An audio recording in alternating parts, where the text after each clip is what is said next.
Hello, freaks, geeks, degenerates, and basement dwellers. Welcome to the War Zone. I'm Scruffy, and this is Skruffytalez.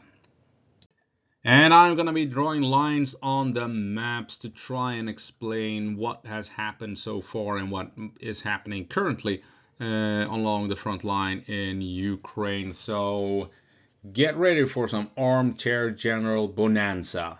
How about we get this shit started, right? Let's get into it. So, we're gonna make a brief rundown of what's happening along the front lines. Let's start off up here in Sumy Oblast, where the Russians pushed in. So, what happened? Well, Ukraine pushed into Kursk, gained ground. They tried to take three counties, Syrskyi, Koronevo, and Glushkovo County, with each county capital. They were basically successful with Syrskyi, and they took much of Koronevo, but failed in taking the town itself. And this was crucial because the plan was to move up. Let's show you what the plan was here. The plan for the Ukrainians was to take something like what the hell? Something like this, right? Take territory, something like that, and hold like this. And what they wanted was they initially went straight in for Syrskyi and then head straight for Koronevo, right? Because of the same river that runs, what the hell? That runs here, like so, right?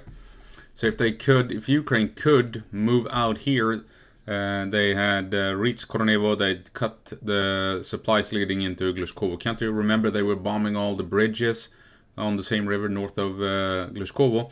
So when they had come this far, the Ukrainians, where the hell? They came up something like that, right? The plan was then to, as we know, push in through Veseloye towards Glushkovo and then take Glushkovo County, since the Glushkovo County had been completely isolated. We know this didn't really play out according to plan, because the Russians obviously held Koronevo and then made the counter move like so, and then managed to come down here and started. And this was when they started to push the Ukrainians back, right? And this was ongoing for 10 months. During those 10 months, Ukraine realized, of course, and they knew this from the start, that at some point we will be pushed out. So throughout the Kursk incursion, they realized at some point the Russians would push them out and follow them into Sumy Oblast. So the Ukrainians prepared a defense right inside of the border. Remember, we talked about this during the Kursk incursion. I was talking about the river here at Syrskyi being the last defensive line and Syrskyi being the last stronghold. And as long as Ukraine could keep the Russians outside of this river, things was still going to be okay. But Russia would eventually try and come through here and here to cut logistics, which they did, if you all remember. And then they would push in, like I said, into this cauldron and would walk into a trap, which of course happened because the Ukrainians realized this was going to happen. So what's happening here now is that at Kindrativka we have the situation where the Ukrainians have managed to come through Kindrativka and moved up through Andrivka, and this pincer move pushing the Russians back. This puts them in a position to outflank Oleksivka, potentially, by applying pressure from three sides, and all the rumors are saying that Oleksivka might soon fall. So this is a complete disaster. The Russians outnumbered the Ukrainians 3-1, and still the Ukrainians are pushing back and inflicting massive casualties. There was also a famous air assault raid behind Russian lines where Ukrainian operators moved in and destroyed several companies of logistical units within Kursk, further weakening the Sumy offensive. Ukrainians still have some issues in Yunakivka, but overall, even if Russia takes Yunakivka, they can't really advance because south of it you have wide open fields, you have forests. They can't leave Yunakivka, so it's only a matter of time before Ukraine actually reclaims this territory. And we know Russia is pulling troops out of here to support Pokrovsk on top of that. So this is the Sumy battlefield is part of the Kursk incursion. It's the third phase. The first phase was to push in, and the second phase was to hold as long as possible while being forced back. That was inevitable. And then the third phase would be Russia following Ukraine into Sumy Oblast, where Ukraine could have had this trap ready and waiting. So we were correct in predicting all of this happening. Kind of pleased with myself, even including Ukraine falling back to this river and Syrskyi and everything. Moving on.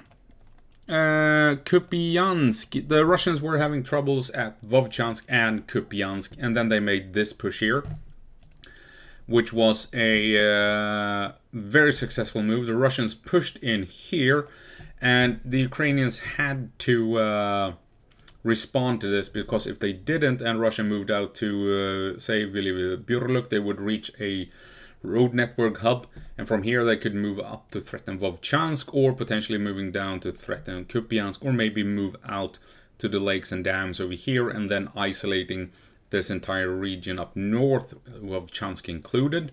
So the Ukrainians had to respond to this, and they more than likely moved troops from Vovchansk and the Kupiansk area to deal with the threat of this incursion, because this was a real threat. This obviously weakened both Vovchansk and Kupiansk to various degrees, because just, well, a couple of days, within a week after this began, and we saw Russia advancing outside of Vovchansk. Not much, but they did gain ground, and of course they began pushing down towards Kupiansk. So this advance did play a big part, I think, in Russia being able to move out to Kupiansk. It was a diversion, a real threat, and the Ukrainians had to deal with it, which resulted in them moving troops to contain the Russian incursion, and that allowed Russia to move on Kupiansk. Interesting stuff happening in Kupiansk as well. We saw the Russians initially coming out through, they came to Hulubivka, Radivka, then moved into Moskovka and moved down through Myrne towards Sobolivka, looking like they could well and truly be close to reaching the supply line coming in here from the southwest. Wrong color, I wanted that one. So coming in here to Kupiansk, and the Russians looked as if they could actually cut this, and Kupiansk would have been in real trouble. The problem here, though, that the Russians seem to have managed to fail to realize, was that down here we had lots of Ukrainian defensive lines along this highway and on in this forested hill right south of Sobolivka, and to the west here we have more high ground with more defenses built by the Ukrainians, and of course to the east we had Kupiansk itself, a fortified urban environment, a fortress essentially. And not only that, Myrne and Sobolivka and Moskovka, or whatever the town is called up here, is located in a valley. So the Russians went into a valley surrounded to the west, to the south, and to the east by heavily fortified Ukrainian positions on the high ground. No wonder then that the Russians were in trouble when the Ukrainians eventually made a counter move in behind them towards Myrne, Moskovka, cut them off, forced them to fall back. Russia's then steadily been pushing back, and as we can see, there used to be a Ukrainian bulge. What the hell? Why isn't this playing ball? A bulge in something like this, where the Ukrainians were actually threatening Hulubivka, this narrow approach point for the Russians. Russia, as you can see, has since then pushed north towards Kindrativka, cutting off the Ukrainians here, forcing them to fall back. And Russia is now in control of a larger area, and it makes it easier for them to move in troops and logistics to support Radkivka and support the push into Kupiansk, which is currently ongoing. But the Russians were in trouble here, as they tried to reach the supply lines, and they have since then abandoned that attempt, and they are now focusing on an all-out assault instead. So we'll see how the Ukrainians can hold up to it in the end. But that is essentially Kupiansk. Lyman, interesting. what the Russians are doing here, we have a river coming down here to the Oskil River. The Oskil River is what I'm marking now, north of Sloviansk, between Sloviansk and Lyman. And there are naturally a couple of bridges across here. There's another one here and one up here. And there are bridges all along the Oskil. They have all been blown to bits. There are none left standing. So what the Russians are trying to do, more than likely, is they are trying to come down this way follow the river, and in so doing securing each bridge as they're moving along. And in so doing, they will cut logistics to Lyman. And if they succeed in following this river down to the Oskil River, that means that this river becomes a defensive barrier for the Russians, which will be in the way for the Ukrainians if they want to counterattack. Right? So the Russians, the objective here is twofold with this river. It cuts logistics to Lyman, basically isolating the city, but it also provides a very good defensive line for the Russians to defend as they're beginning moves to push into Lyman itself.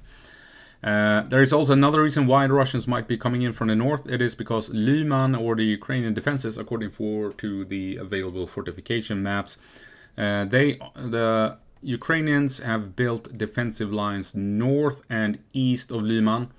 Effective defensive lines, something like this, right? So if the Russians push in here and come down this way, they essentially bypass the heavy fortifications. There's still fortified locations up here. You have some towns that may be involved in the fortified line, to be perfectly honest. So instead of trenches, the trenches lead up to these towns, and the towns are expected to be the defensive line. But still, the trenches and the bunkers are built to the east and north of Lyman, and that gives Russia this opening here to come in from the northwest, and in so doing they might also cut bridges in the process while securing the river for their own ends. Now, for some hopium, maybe, I mean, we saw what happened in Pokrovsk, where Ukraine left gaps that allowed Ukrainians to channel and funnel the Russians into a position where they could strike. Maybe this is happening here as well. The problem is, though, that these rivers are making it more difficult for Ukraine to support and resupply troops in Lyman. And the Russian commanders up here, I think they're going to be more careful. They don't want to rush into things because they know they might end up in a situation like we see in Pokrovsk right now. But the hopium for all the pro-Ukrainians out there is, if Russia does indeed come down this way, trying to attack Lyman from the north, that Ukraine might strike out and reach the river and isolate a pocket of Russians here, kind of like we're seeing at the moment in Pokrovsk. I'm skeptical that this is what we will see, but you never know. I think the Russians are more wary of the situation. I think the situation favors the Russians more. The rivers are a problem, a real obstacle for the Ukrainians. And the Russians are in a good position to apply a lot of pressure on Lyman in the end. That's Lyman. Well, yeah, we're going to head down to Pokrovsk. Why is Russia doing what they're doing? If you've been watching my channel for, well, if you've been around for a year, you know I've been making dozens of videos talking about this. Supply line into Pokrovsk. You have another supply line coming in here. You have one coming through Rodinsky here. I think there's a road coming over this way as well. Through Dachny you have another one, and there was one coming up through Shevchenko, like so. Then you have another supply line coming in here through Shakove, leading out to Belitsky and what have you. And these go up to Dobropilya, and then comes in from elsewhere. So the Russians have realized, and I've been talking about this, if they enter Pokrovsk prematurely, Mirnorad, it could be a complete disaster. Basically Stalingrad 2025. If you've been around, you know I've been talking about this. So what the Russians did was to, like I predicted while they were down here, basically, is they're going to come in and try and cut as many logistical routes as possible to reduce the defenders' chances of successfully holding the city before the Russians enter, right? Fortunately, the Ukrainians have held the line at Kotlin and Udachne. Man, Jesus. Correct lines and colors. And they have also managed to hold the line at Rodynsk. The Russians did try and push through here at the same time as they were pushing north, but this line held. The Ukrainians held Rodynsk. Very crucially so. Had Ukraine not done this, the Russians could have reached all the way out here, and then the Pokrovsk would only have this supply line left. But as we know, the Russians did move north. They cut the supplies from Syrskyi coming in here and kept moving north. Now, what is happening since then? The Ukrainians have, as we all know, made some counterattacks. They have moved in here. They're trying to move in here, as we can see, and they're also trying to come through here. But there's also an attempt by the Ukrainians to push in like this towards Boykivka here. So this gives us 4 distinct pockets: the Kucheryar pocket, the Syrskyi pocket, the Rodynsk pocket, and the Boykivka pocket. So this is what Ukraine is trying to achieve at the moment. They're also trying to push out to there we go, to Myrne, because slightly north you have a town called Kopcheva, and if they can reach Kopcheva, they disrupt the Russian logistics that are coming in like so towards the town of Boykivka and a bridge there.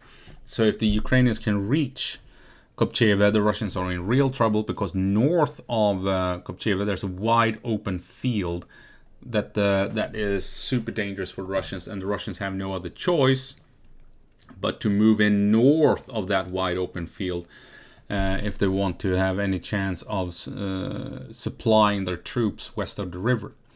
If Ukraine grabs Kopcheva, that is. So far, the Ukrainians are only down at Myrne, and the Russians can freely use this logistical route to the west. But since we have Ukrainians this close on Boykivka, this supply line is under severe threat. And that is why I'm thinking we're seeing these pockets forming, because Ukraine is applying pressure on these crossing points that is reducing Russian reinforcements and logistics reaching the western side of the river. We are seeing a big push by the Russians here east of Syrskyi, because at Syrskyi you have 5 bridges. I'm going to remove this. We're going to zoom in. Here you have Syrskyi. So you have 5 bridges essentially in the Syrskyi area, and that is what the Russians are after. The push north here allowed the Russians to take some high ground. They are now in a very good position to threaten Syrskyi, or they were before the Ukrainians started their counterattacks. And they're now coming up here to the east, trying to reach Syrskyi from the east. So if Russia can move through here and gain access to these bridges, then they can begin to push troops across the river much more effectively, and then they can begin to threaten Dobropilya. They can begin to push down south towards Rodynsk and threaten Pokrovsk. Fortunately, we're seeing some pushback by the Ukrainians to the east, and we're seeing these encirclements forming. So the Russians, they're struggling. They're sending in a lot of reinforcements to open up these encirclements to relieve their troops, and especially coming up this way to reaching Syrskyi. So we'll see how all of that plays out in the end. And then, of course, we have Ukraine, or the Russians, moving in and seemingly being able to outflank the Ukrainian Syrskyi line. As we all know, Ukraine built a very capable defensive line. It comes down something like this in the area, follows this river, and then comes down something like this, and ends down here somewhere, maybe a bit north. There's still plenty of other defensive lines, trenches and what have you in the area, but this is that new hyped up defensive line purposefully built to combat current Russian tactics. And not that long ago we saw, well, what's happening right now. The Russians have moved past it and even come up behind it down here. Like I said, there's plenty of other fortifications in the area, but this is that hyped up defensive line. So the Russians seems to have been able to bypass the Syrskyi line and threatening to come up behind it and begin operations behind it. Now, the advance is slow going. The Ukrainians have seen the Russian advancing here for months. So I'm thinking, seeing that this was going to happen, Ukraine might have actually built further defenses from Prosiana to Pokrovsk to Ternuvate further down, and maybe filled up this area with even more fortifications, or maybe even planning to trap the Russians in the box here. The Vatniks hate when I talk about these kill zones and kill boxes, but it's not unthinkable, right? The advance here has been so slow. The Ukrainians have seen for months that this is where the Russians are coming. Maybe prepare defenses behind the Syrskyi line to make sure we can trap the Russians here in this box. Wouldn't surprise me, and I think we all can agree it's not unthinkable. Now, people might go, oh my god, this is terrible, but we can actually, well, there's good and bad stuff from history concerning big defensive lines. So we're gonna start off with we're gonna take some pointers from the Gulf War and World War II. I don't think I can get down to Iraq on this map. Okay, so what the hell? So we're gonna use Kazakhstan here and use it to draw lines on the map. So Gulf War. Essentially, you have the Persian Gulf, and here you have Kuwait, and then you have the border between Kuwait, Saudi Arabia, and Iraq. And the Iraqis, there were some shenanigans with the Allies. The Allies were building up large naval capabilities outside of Kuwait. Navy SEALs were doing special forces shenanigans on the beaches. So the Iraqis really thought that there was going to be an amphibious assault into Kuwait. So they had a lot of forces holding the beaches, and they also realized there's a big contingent of Allied troops down here in Saudi Arabia. So they built a big defensive line along the southern border here, along the Kuwaiti border here and the Saudi Arabian border, fully expecting that there would be an Allied attack from the south and mainly from the ocean. What did the Allies do? American and French armor moved swiftly out to the west and then launched an attack coming around the defensive line. Right? Only one problem with this. The Iraqis, of course, realized that this could actually happen. So they had a big armored formation ready and waiting to the west. So there was a big clash here between American, French troops and Iraqi armored formations. Now the thing is that the Americans and the French, they took the Iraqis by surprise nonetheless. Because they moved across the open desert and attacked the army in the flank, the Iraqi army in the flank, and thereby took the Iraqis by surprise and defeated this army that was waiting and holding that flank. So that was Iraq, how the Allies successfully bypassed the Iraqi defenses. Moving over to World War II, what the hell? And of course, when Germany invaded France, you had the Maginot Line. Here, well, let's use another color for it. Let's use orange. So this is the Maginot Line. It continues, and then becomes weaker and weaker the closer you get to the coast. But the Maginot Line between France and Germany here on the French-German border was formidable, as was the defenses here at Luxembourg.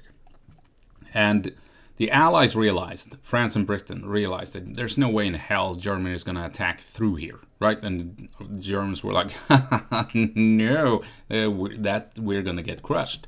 So everyone knew beforehand that the battle would be in Belgium. German war plans even got leaked to the Belgians and stuff.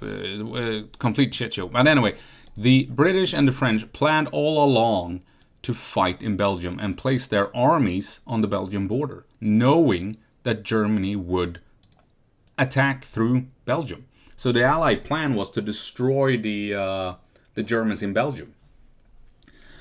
And, well, the Germans, they attacked through the Netherlands and through Belgium. And the Allies, they went in and attacked. Haha, we're now going to destroy the German army. Not realizing, well, they realized because aerial scouts saw German armor moving through Luxembourg and coming up behind them. The French thought it's a diversion. We're going to ignore it. We're going for the main army. And the Germans, of course, steamrolled all the way up to the coast, and you ended up with Dunkirk. So we have good news and bad news from history here when we're looking at large conflicts that involves a very capable defensive line. And the good news is that when you build a big defensive line like we're seeing here with the Syrskyi line, and that comes down something like this, something like that, it continues up here, something like so, is that you expect that the enemy might actually push in and try and come around you at the end of that defensive line. So you have a big force ready and waiting to counter this move, right? So seeing the Russians coming up this way, I mean, seems to follow history, how you deal with the defensive line. You move around it rather than going through it. And since the Ukrainians probably know that this is what the Russians might be doing, maybe there is a substantial force ready to counterattack the Russians if they begin to move too far into this box here where we're talking about between the Syrskyi line and Pokrovsk, right? You never know. However, as I just showed you through history, in Belgium and in Iraq, the army waiting to counter the outflanking maneuver got crushed by the invading force. So yeah, good news, bad news. Good news. Chances are that there is a Ukrainian force ready to deal with the Russians as they're moving in south of the Syrskyi line. Bad news, if we would take a look at history, is that this army in waiting has been crushed and destroyed on 2 occasions trying to defend the corner of the big defensive line, the end of the big defensive line. Yeah, make of that what you will. We'll see how this all plays out, won't we? So, I don't know, do the Russians have the manpower, the armor, the vehicles required to exploit breaching or getting around the Syrskyi line and operating behind Ukrainian lines? Do they? I don't know. Maybe if they have enough motorbikes, they might be making rapid advances if they move past Ukrainian defenses. But I'm thinking Ukraine has built plenty of new fortifications behind the Syrskyi line just to, they've seen for months how Russia's moving up that southern tip of the Syrskyi line. I'm sure they're prepared for it. But the question is, can Russia exploit the fact if they move around that southern tip? I don't know. I guess we're going to have to see. Well, anyway, it's going to be interesting weeks to come to see how Ukraine and Russia handles the, every situation along the front line. Pokrovsk, Syrskyi line, Lyman, and what have you. Anyway, that's going to have to be it. I'll see you in the next one. Go på marsch, Ukraine, and give them hell.